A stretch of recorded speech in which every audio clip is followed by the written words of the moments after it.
What's going on, people? Welcome back to another video. My name is hughwizzy and you're watching Paper Talk. We're back again for a look at the biggest stories making the headlines and the back pages of the most fraudulent publications available to man. I'm buying them so that you don't have to. Love to your mothers, hope you're all well. Make sure you're subscribed if you're new and drop the video a damn like if you breathe oxygen. But for now, let's get down to the breaking news for this. We'll kick things off with Wolverhampton Wanderers dumped out of the Europa League last night in dramatic circumstances after Jimenez, the most reliable striker in the Premier League, who has only missed one penalty in his whole career, missed his first Wolverhampton penalty in the 12th minute of the game after Adama Traore is brought down after one of his brilliant runs. 88th minute, Lucas Ocampos rising to meet an Ever Banega cross and tucking it home. And as a result, there is no all-English semi-final of the Europa League that everyone was dreaming about. And Sevilla, who have won the competition 5 times, move on to face Manchester United in what is bound to be a thrilling affair. The Express are saying Wolves pay the penalty, and they really did. Goalkeeper's been accused of coming off his line, which he did very slightly. And VAR has been accused of missing out on one of the Sevilla players' encroachment in the area. It's a little bit, what's the word, when you're being fucking... Shifty? Nah, pedantic, like anally retentive. Yeah, it's a little bit anally retentive from Wolves, but to be honest, mate, you shouldn't have missed the penalty. 12th minute, that was your chance, you missed it. You blew it and you're gone.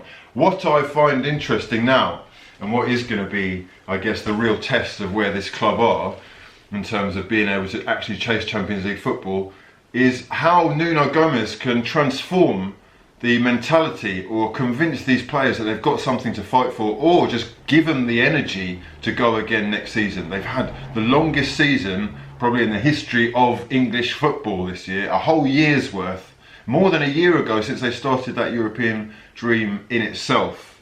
It's been cut short, but they're going to need some new signings, and that's what Nuno Gomes said. He wants refreshed legs for the new season so that they can go again. Next up, we have got Gareth Bale making the back pages of the Star and the Express. There he is, the Welsh wizard, apparently happy to sit on the bench for the next 2 years and run his contract down at Real Madrid. He's come to loggerheads with Zinedine Zidane recently, omitted from the Champions League squad that faced Man City. He just refused to turn up or travel. And as a result, the conflict between the club, the manager, is going to carry on. He's on 600 grand a week, which would make a move to the Premier League very difficult for anyone to pay, even if Real Madrid were to subsidise said deal.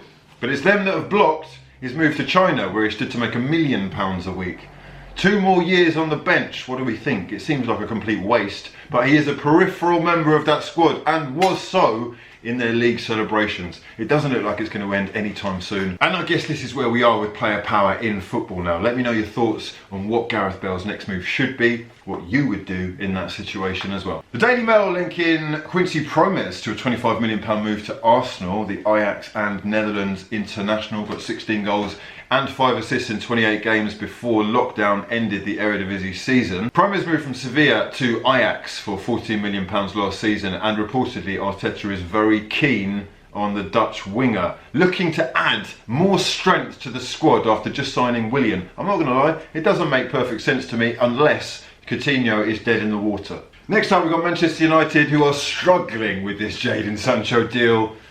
They have been linked to Ousmane Dembele. Barcelona's 23-year-old winger is an alternative option, apparently, if these papers are to be believed. And it is being said now that Jadon is going to have to come out and make it known publicly that he wants to leave and join Manchester United by putting in a transfer request if said deal is to happen. Real Madrid, as we reported the other day, have apparently done a U-turn over Dani Ceballos. They're saying here that they're keen to keep the 24-year-old Spanish midfielder at the club after he returned from his season-long loan spell at Arsenal, where he was so instrumental in helping to lift that 14th FA Cup for the club.